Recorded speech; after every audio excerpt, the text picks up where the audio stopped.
This, this cannot be real, whispered Colonel Friedrich Adler, his voice low but trembling as his eyes darted across the massive factory floor. Flanked by 4 American soldiers with rifles in hand, Adler, a decorated colonel of the Wehrmacht, marched stiffly through the cavernous Detroit arsenal in late 1943. His iron cross gleamed on his chest, but for the first time since the war began, the medal felt meaningless. Before him stretched an ocean of machinery, rows upon rows of Sherman tanks lined up like sleeping giants, their steel hides freshly painted, their cannons jutting forward like a promise. Sparks rained from welders working day and night. The sound of hammers and engines roared louder than any battlefield. Adler's lips tightened. He had heard rumors while fighting in Tunisia that America's industry was vast, that it could outproduce any nation. But rumors were one thing, seeing it with his own eyes was another. One of the American guards smirked, noticing the colonel's shock. "This is just one plant. We've got dozens like it." Adler turned sharply, disbelief burning in his face. "Dozens?" The soldier nodded. "Ford, General Motors, Chrysler, all building tanks, planes, trucks. You're looking at the arsenal of democracy." The colonel swallowed hard. Arsenal of democracy. He remembered the speeches his officers mocked back in Berlin. They had laughed, claiming America was weak, divided, obsessed with comfort and consumer goods. And yet here, in this place, consumer goods had become weapons of war. Cars had become tanks. Assembly lines had become battle lines. Another soldier added, "Every 5 minutes, this line rolls out a tank. And while you're standing here, somewhere else a bomber's coming off another line." Adler stopped walking. His boots clicked against the concrete floor as he turned slowly, scanning the endless rows. Tanks as far as the eye could see.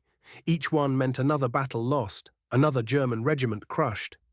He thought of the factories back home, bombed, starved of raw materials, struggling just to build a handful of Panzer IVs. In comparison, this was not industry. This was a machine the size of a continent.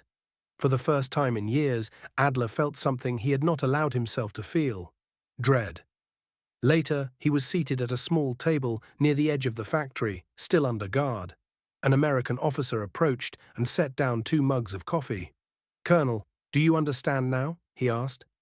Adler didn't reply at first. His hands gripped the mug, but his mind was elsewhere, calculating, comparing, realizing. Germany had 6,000 tanks in total, scattered across Europe, North Africa, and the Eastern Front. The Soviets had more. And here, in a single American year, factories like this could churn out nearly 50,000. It wasn't just tanks. He'd overheard that America was producing over 300,000 planes, hundreds of thousands of trucks, millions of rifles, uniforms, helmets. Even ships were being built in weeks, not months. Adler's lips parted. "We were told, you lacked the will, that you were soft, that once blood was spilled, America would collapse." The officer leaned in. "Maybe that's what Berlin wanted you to believe. But this is America, Colonel. When we fight with everything." Adler's chest tightened.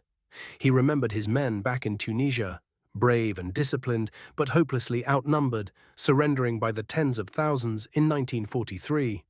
He had told them Germany still had a chance. He had lied to keep their spirits alive. But now, sitting in the heart of America's industrial furnace, he knew the truth. Germany was doomed. As the tour ended, Adler was escorted outside. The Detroit sky was gray, but the factory behind him roared like thunder, its smokestacks belching proof of an unstoppable tide. Workers streamed in and out, men, women, young, old, all contributing to the war effort. Adler muttered under his breath, almost to himself, "So this is why we will lose." One of the guards heard him. "That's right, Colonel. And when it's over, maybe the world can finally breathe." Adler didn't respond. He couldn't. For the first time in his career, words failed him. That night, in his prisoner barracks, Adler wrote a note in his journal, "Today I saw the true battlefield. Not in Africa, not in Russia, but here, in America's factories. We fought men with guns, but we were truly fighting machines of steel and endless production. Against this, valor means nothing. Against this, Germany cannot prevail." He closed the journal and stared at the ceiling. The colonel, once proud and certain, now carried the weight of realization heavier than any chain. The war was already over. Germany just didn't know it yet. Battles are fought by soldiers, but wars are won by nations. In 1943, one captured colonel learned that America's greatest weapon wasn't just its soldiers. It was its unstoppable power to build, to produce, and to outlast. Before we end this story, let us know in the comments where you're watching from. We'd love to hear. If this story touched you, don't forget to like the video, subscribe to the channel, and let us know how you feel in the comments.